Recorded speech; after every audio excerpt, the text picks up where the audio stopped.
This is Scott the Fix Guy. Today we're dealing with a stacked washer-dryer Whirlpool combination, and one of the springs is broken underneath the washer.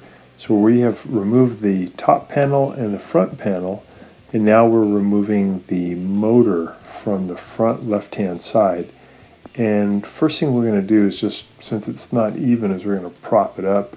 Here's the little spring that broke off on the back left shock.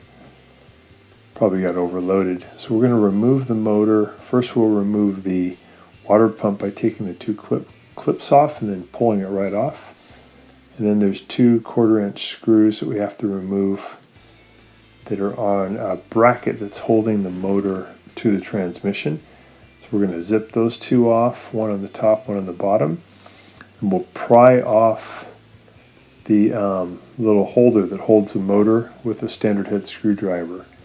Just kind of push it into a slot there and then pry it off, and then you can just slide the motor off. We still have to also disconnect the electrical connector to the motor. I'm just prying off the little clips that hold on the motor. I'm going to pull it out toward me, and I'm taking off the motor to make a little more room to fix that back left shock. Got a couple of new shocks that I brought with me. I'm going to get the motor out of there, and then I'll work on this front shock. I'm going to remove a couple of these screws that are holding the tub to the chassis, and there's a nut here that I can grab with my wrench. Just using a crescent wrench. I'm going to move that lefty-loosey, and once it's loose, I'll move these plastic parts out of the way and just spin it off.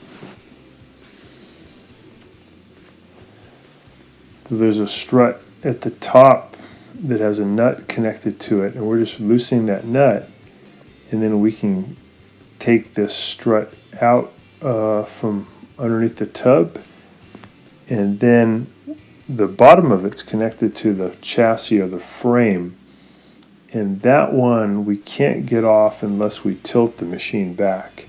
So even though this is a tall machine, if you pull it away from the wall after you unplug it, if you pull it away for about maybe 3 to 4 feet, you could then lean it back against the wall, and that'll give you access to the bottom of these shocks.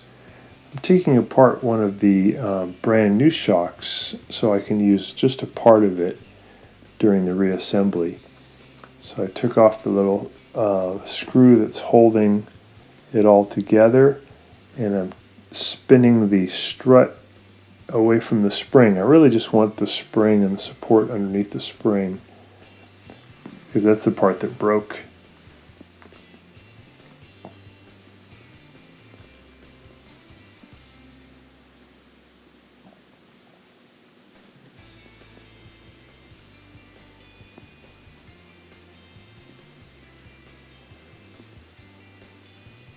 So we tilted the washer back so I can get access to the bottom of that one shock. There's a little nut, kind of like a part of a nut, that holds onto the threads on the bottom of that shock.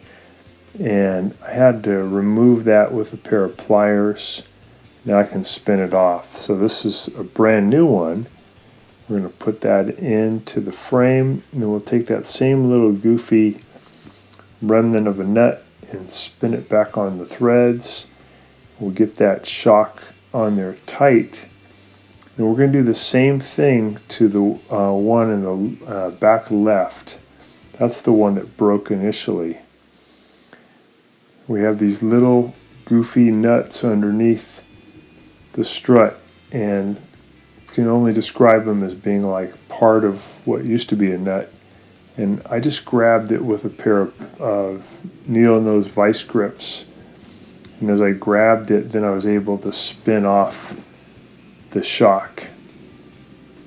I've done this on a couple of machines before, and I'm not sure what that thing is that holds the shock underneath. It looks like it probably was at one time the threads on the frame itself, or maybe there's some kind of nut there that's just been corroded.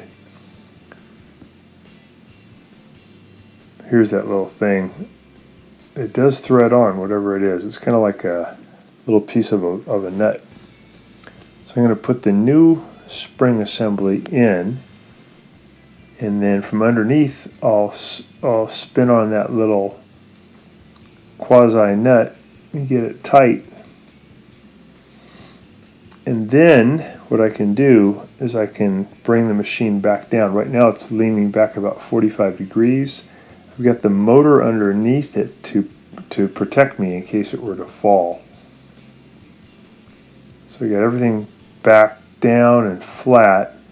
Now I just have to push the front shock strut back underneath the washer, and then I've got to get the new spring in the back left to line up with its strut.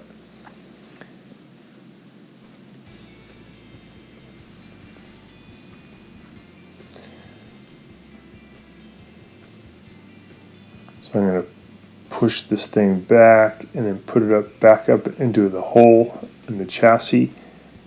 Put that nut back on, and then the one in the back, I'll just reach in there and I'll turn the spring back onto the chassis. It kind of threads itself up onto the, I'm sorry, not the chassis, the strut. The spring will thread itself up onto the plastic part of the strut. So I'll thread that up, and that'll grab and connect the tub to the frame via that shock, via that new spring.